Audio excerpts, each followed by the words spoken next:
सभागृहामध्ये घुसलो, मग त्यावेळी तुम्हाला का गरज वाटली 1.5 वर्षानंतर? प्रशांत ठाकूरांना माझा सवाल आहे की 1.5 वर्षानंतर आपल्याला का वाटलं की ती 30% कपात करावी म्हणून? आज लीना गरड मॅडमच्या बाबतीत सांगायचं झालं तर आपल्याला माहिती आहे की ते प्रत्येक वेळेला वेगवेगळ्या भूमिकेत येत असतात. ज्या मालमत्ता कर जो त्यांनी लावलाय त्या मालमत्ता कराच्या पहिल्या ठरावाच्या वेळेला ठरावाच्या बाजूने बोट करण्यात अग्रेसर कोण असतील तर लीना गरड होत्या.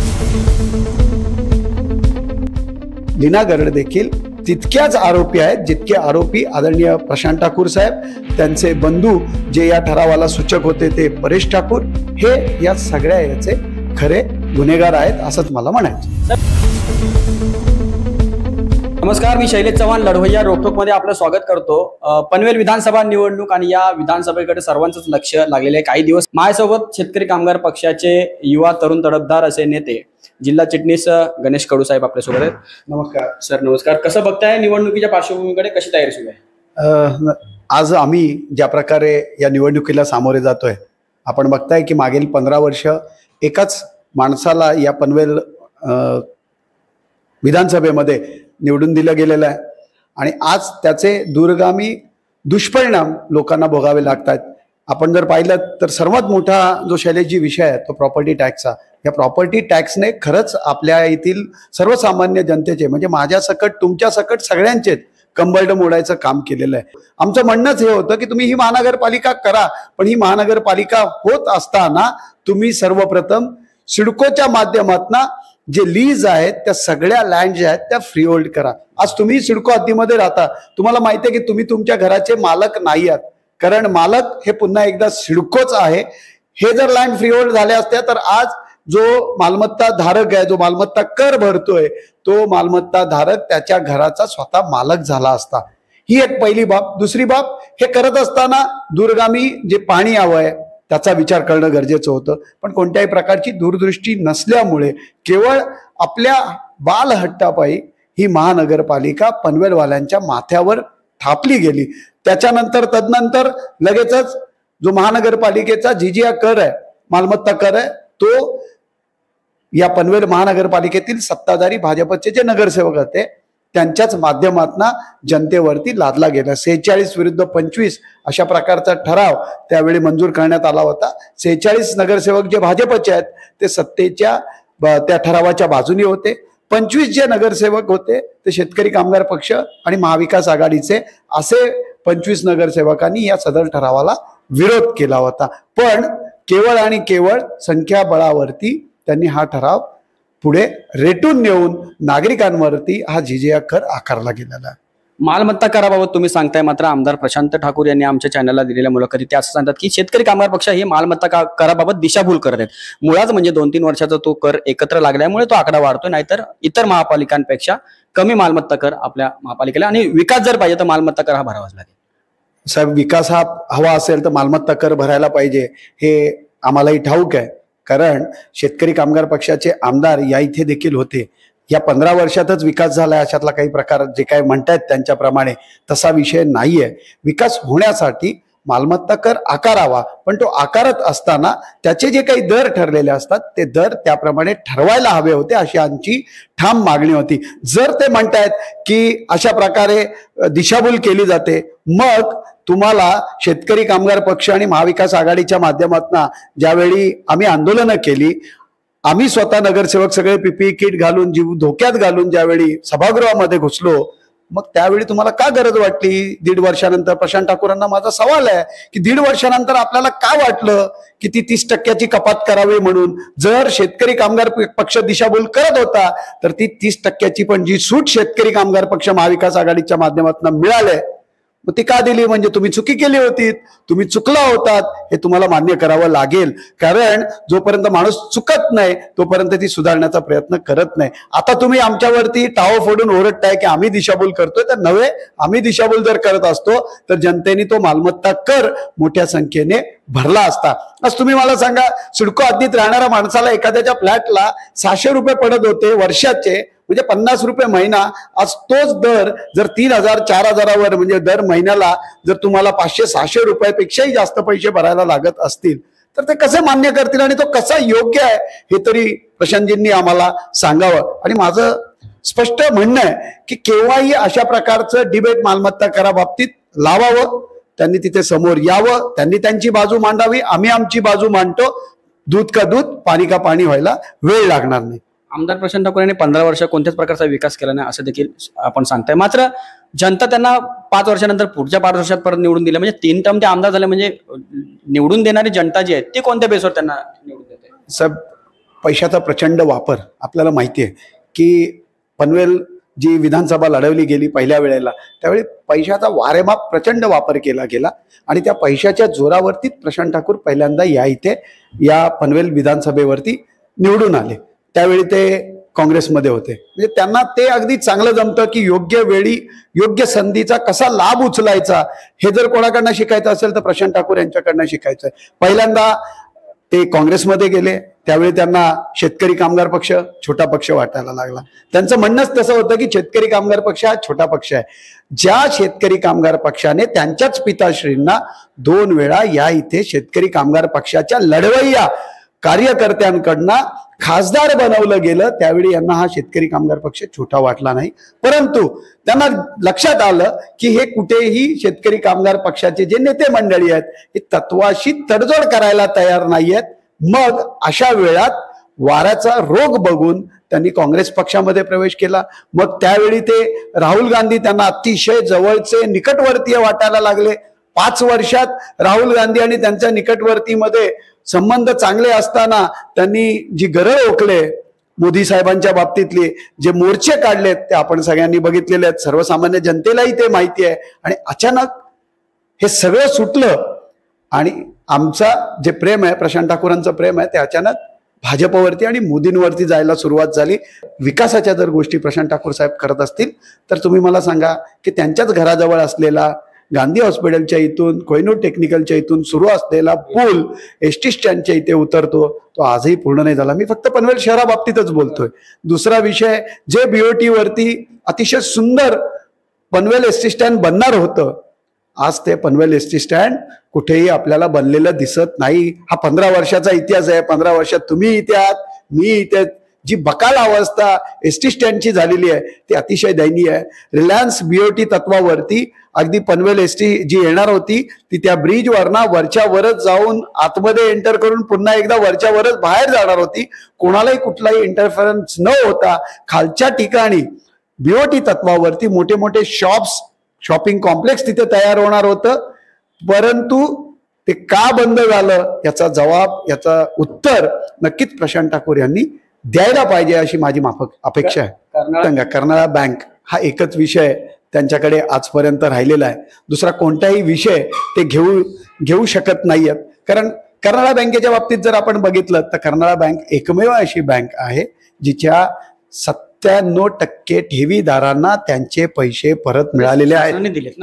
शासनाने दिले जरी असले तरी त्याचा जो हप्ता भरावा लागतो इन्शुरन्सचा हप्ता हे आमदार विवेकानंद पाटील साहेब भरत होते. आणि तो भरत असताना ज्यावेळी अशा प्रकारची सूचना या संबंधित प्रशासनाकडनं आली त्यावेळी शेतकरी कामगार पक्षाच्या माध्यमातून 45,000 ठेवीदारांना फोन लावून KYC अपडेट करण्यासाठी विविध ऑफिसेस उघडून आमदार बहाराम पाटील साहेबांच्या माध्यमातून ते काम केलं गेलं.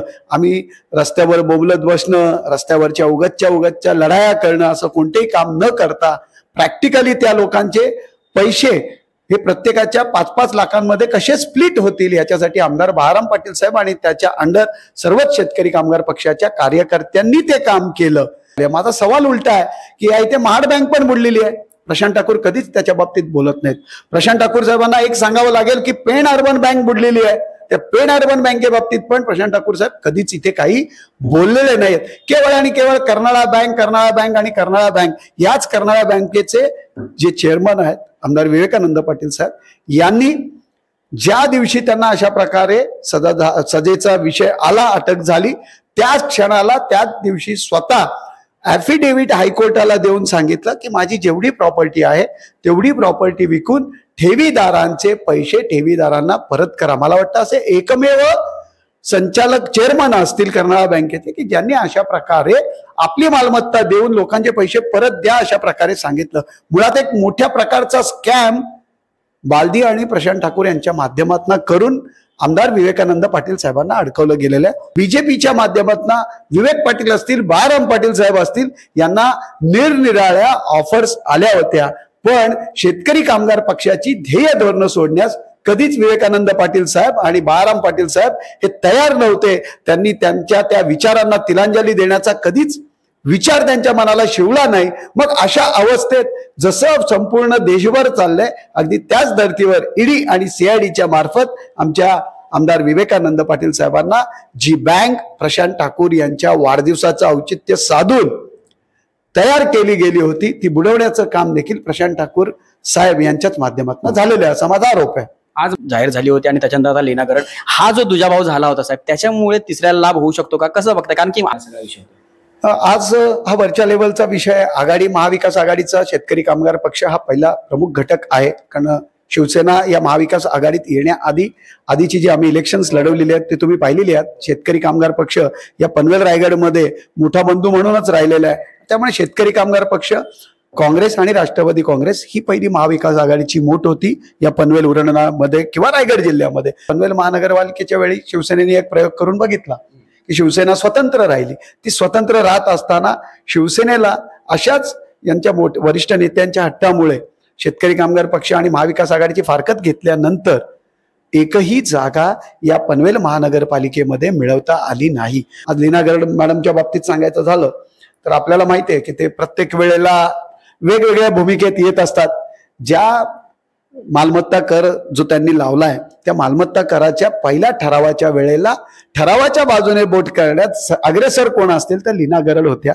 म्हणजे देशाच्या प्रगतीकरणाचं ध्रुवीकरण असलेलं पनवेल शहर या पनवेल महानगरपालिकेमध्ये जे मुंबईचं प्रवेशद्वार म्हणून ओळखलं जातं यामध्ये पहिल्या महानगरपालिकेत शिवसेनेचा एकही नगरसेवक नसणं ही एक खेदाची बाब आहे. आणि आपण जर बघितलं तर त्यावेळी राज्यात सरकार त्यांचं होतं, त्यांचे मंत्री होते, असं असताना देखील एकही नगरसेवक इथे निवडून न येणं याचाच अर्थ की या इथे शिवसेनेला शेतकरी कामगार पक्ष, राष्ट्रवादी काँग्रेस आणि काँग्रेस यांची साथ घेतल्याशिवाय निवडणुका लढवता येतील परंतु जिंकता मात्र येणार नाहीत असा माझा ठाम विश्वास आहे. आज लीना गरड मॅडमच्या बाबतीत सांगायचं झालं तर आपल्याला माहिती आहे की ते प्रत्येक वेळेला वेगवेगळ्या भूमिकेत येत असतात. ज्या मालमत्ता कर जो त्यांनी लावलाय त्या मालमत्ता कराच्या पहिल्या ठरावाच्या वेळेला ठरावाच्या बाजूने बोट करण्यात अग्रेसर कोण असतील तर लीना गरड होत्या. कारण त्यावेळी त्यांना एक स्वप्न दिसत होतं की 2.5 वर्षानंतर महानगरपालिकेचं महापौर पद बदलणार होतं आणि मग त्या पदावर डोळा ठेवून TIPL कंपनीकडनं किंवा प्रशांत ठाकूर साहेब यांच्याकडनं, परेश ठाकूर यांच्याकडनं जे सांगितलं जाईल ते करण्याचं काम त्या इमाने इदबारे करत होत्या आणि ते त्यांनी त्यावेळी केलं. माझा सवाल आहे त्यांना की त्यांनी कधीही सांगावं, त्या जर खऱ्या असतील आणि खरंच त्यांना जर लोकांबद्दल काळजी असेल, चिंता असेल तर त्यांनी सांगावं की बाबा मी त्या ठरावाच्या वेळेला ठरावाच्या विरोधात होते म्हणून. माझा प्रश्न आहे त्यांना की बाबा मग तुम्ही तो पहिल्यांदा ठराव लावला ज्यावेळी प्रशासन ठराव लावतंय, कारण प्रशासन काय तुमच्यावरती टॅक्स लावत नाही, नाहीतर मालमत्ता कर 1 ऑक्टोबर 2016 रोजीच लागला असता ज्यावेळी प्रशासक या इथे पनवेल महानगरपालिकेवर बसवला गेला. 2017च्या इलेक्शन नंतरच हा टॅक्स लागलाय. आणि तुम्ही घटनाक्रम बघा, ज्यावेळी अशाच प्रकारे 2.5 वर्षानंतर महापौरपद खाली झाल्यानंतर ते महापौरपद ओपन महिला वर्गासाठी ज्यावेळी त्याचं आरक्षण पडलं त्यावेळी मराठा समाज म्हणून त्यांनी आम्हाला सगळ्यांना हाक घातली. आम्ही मराठा समाज म्हणून मी अग्रेसर होतो त्याच्यात. आदरणीय रामशेठ ठाकूर साहेबांच्या बाजूला बसून मी रामशेठ ठाकूर साहेबांना विनंती केली की साहेब आपण हे महापौरपद जे ओपन कॅटेगरीमध्ये आलेलं आहे ते आमच्या मराठा समाजाच्या ज्या महिला भगिनी आहेत, आम्ही त्यावेळी स्पेशली एक नाव घेतलं नव्हतं, त्याच्यामध्ये 3-4 महिलाच होत्या, पण अग्रेसर म्हणून, कारण आम्हाला गोळा कोणी केलं होतं, लीना गरड मॅडम यांनी. त्यामुळे लीना गरड मॅडम यांची इच्छा होती की त्यांना महापौर व्हायचंय, तर आम्ही त्यांचं ते नाव सांगितलं. मी स्वतः त्याच्यात अग्रेसर होतो. सर्वात प्रमुख भूमिका मी घेतली होती की बाबा मराठा समाजाला जर न्याय द्यायचा असेल तर रामशेठ ठाकूर साहेब आपण मराठा समाजाच्या या महिलेला गरड मॅडमना महापौर करावं असा सांगणारा हा गणेश कडू होता. देखील याच पितापुत्रांनी आम्हाला मराठा समाजाला महापौरपद देण्यास नकार देऊन पुन्हा एकदा ते महापौरपद जैसे थेच ठेवलं, हा इतिहास आहे. आणि मग त्याचा कुठेतरी राग मनात धरून लीना गरड मॅडमनी यांच्या विरोधात काम करायला सुरुवात केली. तुम्ही बघा, तोपर्यंत टॅक्स लागलेला होता, लोकांना नोटिसेस पोहोचल्या होत्या. 2.5 वर्ष होईपर्यंत लीना गरड मॅडमनी कधीही कुठल्याही आंदोलनात भाग न घेता, कुठेही कधीही टॅक्सच्या बाबतीत वाच्यता न करता त्यांचा प्रवास त्या महापौर पदाकडे डोळा ठेवून तसा चालू होता. फक्त आणि फक्त महापौर पद मिळालं नाही. मग त्यांच्या लक्षात आलं की आता ही लढाई जी आहे त्याच्यामध्ये शेतकरी कामगार पक्ष आणि महाविकास आघाडी टॅक्सेशन मध्ये खूप पुढे गेले होते. रस्त्याच्या लढाईमध्ये ही रस्त्यावरची लढाई इतक्या मोठ्या ताकदीने, इतक्या मोठ्या संख्येने लीना गरड मॅडम लढवूच शकत नव्हत्या. मग काय, केवळ आणि केवळ पैशाच्या जोरावर लोकांची फसवणूक करण्याकरता, लोकांना बुमरँग करण्याकरता त्या कोर्टामध्ये गेल्या की बाबा हा विषय न्यायप्रविष्ट आहे, याच्यावर आता कोणत्याही प्रकारचा निर्णय देता येणार नाही.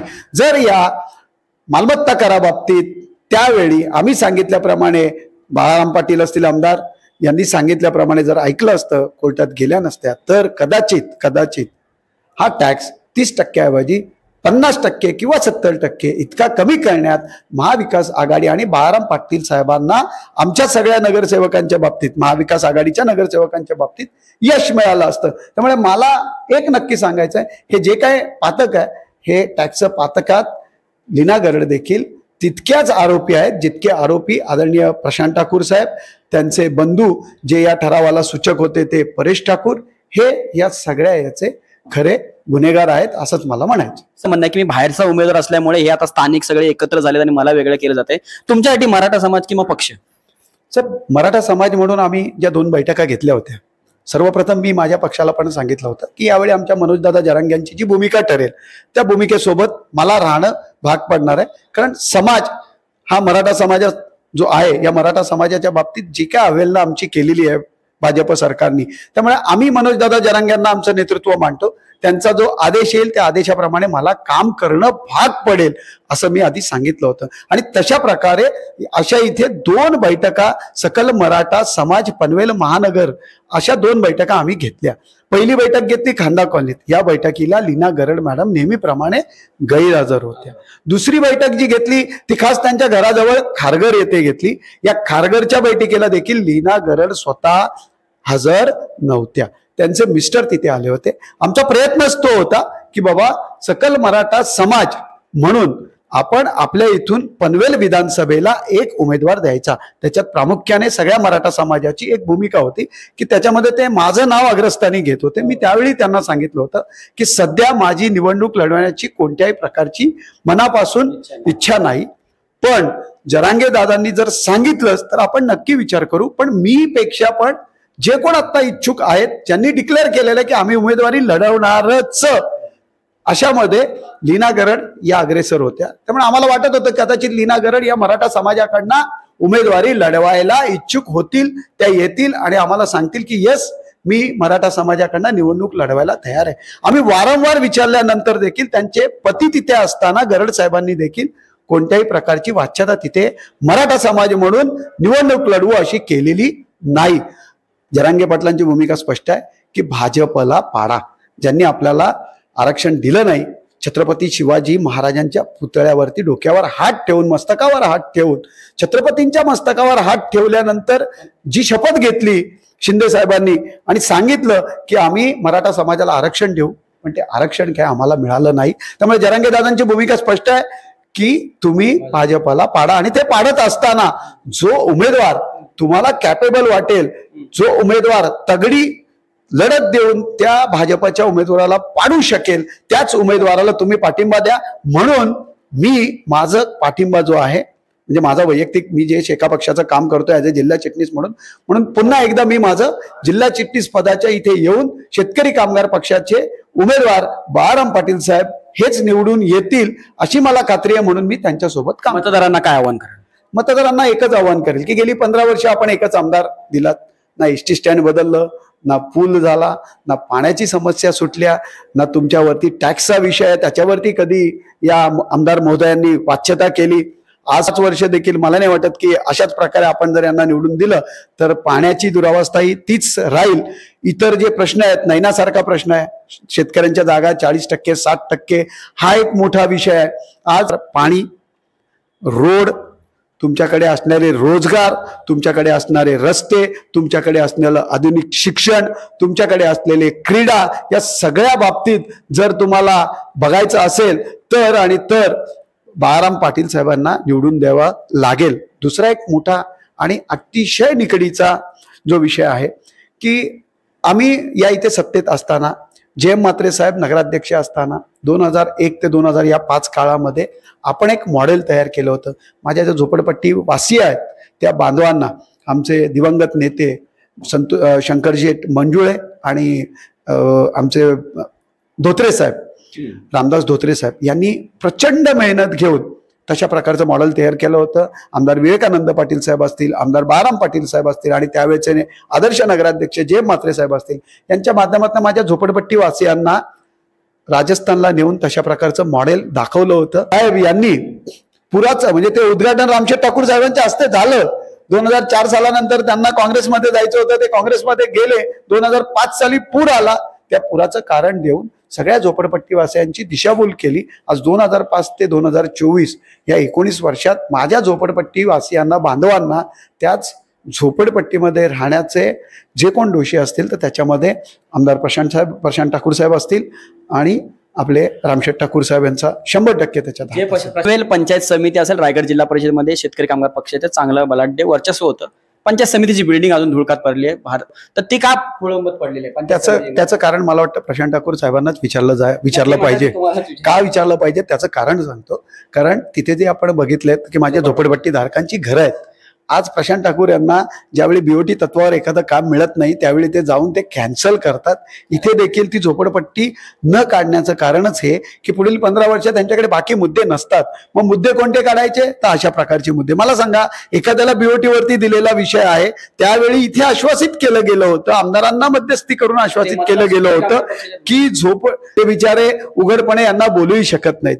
गाडेश्वर धरणाचा गाळ हे काढू शकले नाहीत. पनवेल वासियांचा घसा कोरडा ठेवण्यात हे कायम यशस्वी झालेले आहेत. 3 महिने तरी पाण्याचा इथे दुराविशेष नेहमी आम्हाला भासत राहिलेला आहे. पनवेल वासियांचं कुठलंच काम प्रशांत ठाकूर साहेबांच्या माध्यमातून झालेलं नाहीये. त्यामुळे आता ते पंचायत समितीची इमारत झालेली नाही, मग आपण प्रशासकीय इमारत एकत्रित केली असं म्हणता, ती आज पण पूर्णत्वास नाहीये. प्रत्येक काम यांचं घाई गडबडीत आहे. तुम्ही जर आता आपल्या इथलं रुग्णालय बघितलं, रुग्णालयाची अवस्था ज्या प्रकारे त्यांनी घाईघाईत ते बनवलं, म्हणजे त्या रुग्णालयाची अवस्था दयनीय आहे. पत्रकार बंधू, तुम्ही ते सगळ्यांनी दाखवलेलं आहे. तर त्यांना अशा प्रकारे जिथे खरंच गरज आहे, आज मला सांगा पंचायत समितीची इमारत नाही झाली, याच्यामुळे किती लोक मेली हो? माझा सवाल आहे प्रशांत ठाकूर साहेबांना, नुकसान काय झालं? आज काम तर चालू आहे. आज महानगरपालिका तुम्ही स्थापन केलीत, मग त्याच्या आधी प्रशासकीय इमारत का न बनवलीत? 1857 साली बांधलेली जी इमारत आहे, ज्या इमारतीमध्ये 2001 साली जयंत म्हात्रे नगराध्यक्ष बसवल्यानंतर याच्या आधी जे 4 कोटीचं टेंडर नगराध्यक्षांनी कॅन्सल केलं भाऊंनी आणि 25 लाखात अख्खी डागडुजी करून जी इमारत त्यावेळी वाचवली, त्याच इमारतीत पनवेल महानगरपालिकेचं कामकाज चालू आहे. मग अशा प्रकारे आम्ही तेव्हा कुठे बॉम्ब करत बसलो की 15 वर्ष प्रीतम इथे प्रशांत ठाकूर आमदार आहेत, तर यांनी ती प्रशासकीय इमारत तयार करायला पाहिजे होती, म्हणून नाही करू शकलात तुम्ही. पण असे कितीतरी फेल्युअर्स तुमच्या बाबतीत आहेत. शेका पक्षाच्या बाबतीत ते 2च फेल्युअर सांगता येतात त्यांना. एक कर्नाळा बँक ज्याच्यामध्ये 97% लोकांचे पैसे परत मिळालेत, आणि एक हे प्रशासकीय इमारत कुठली, तर पंचायत समिती. साहेबांचा काय सल्ला, तुम्ही काय भेटलात, काय त्यांनी मेसेज दिलाय मतदारांना? साहेबांचं सांगणं हेच आहे की सातत्याने गेली 15 वर्ष जो दोघांच्यातला फरक आहे तो गणेश लोकांपर्यंत पोहोचवा. लोक सुज्ञ आहेत, समजूतदार आहेत, लोकांना ते कळेल आणि लोक यावेळी बदल घडवतील असा ठाम विश्वास आमदार विवेकानंद पाटील साहेबांना आहे. विवेकानंद पाटील साहेबांकडनं वेळोवेळी आम्हाला ज्या ज्या गोष्टीच्या सूचना दिल्या गेल्या जातात त्यांचं तंतोतंत पालन आमच्याकडनं होतं. त्यांना आमदार विवेकानंद पाटील साहेबांच्या वतीने एक सांगावा आहे की 15 वर्षात जे घडलं नाही ते पुढील 5 वर्षात घडण्यासाठी आपण बदल करायला हवा. आता सगळ्या जनतेला एकच सांगणं आहे की आपण येत्या 20 नोव्हेंबरला आमदार बाळाराम दत्तात्रय पाटील, त्यांचा अनुक्रमांक आहे 7, त्यांची निशाणी आहे शेट्टी. या शेट्टी समोरील बटन दाबून आमदार बाळाराम पाटील साहेबांना भरघोस मतांनी विजयी करा. ती लेडी येऊ शकतात. सर, आमचा अंदाज आहे की आम्ही 20 ते 25 हजार मतांनी या इथे 100% निवडून येऊ. नक्कीच. तर हे होते गणेश कोडू यांनी आपल्या या रोखोक भूमिकेतनं आगामी निवडणुकीमध्ये शेतकरी कामगार पक्षाला सुगीचे दिवस येतील, तसेच आमदार बाळाराम पाटील हे अधिक मताधिक्याने निवडून येतील असा विश्वास त्यांनी व्यक्त केला. मी शैलेश चव्हाण, लढवय्या रोखोक पनवेल.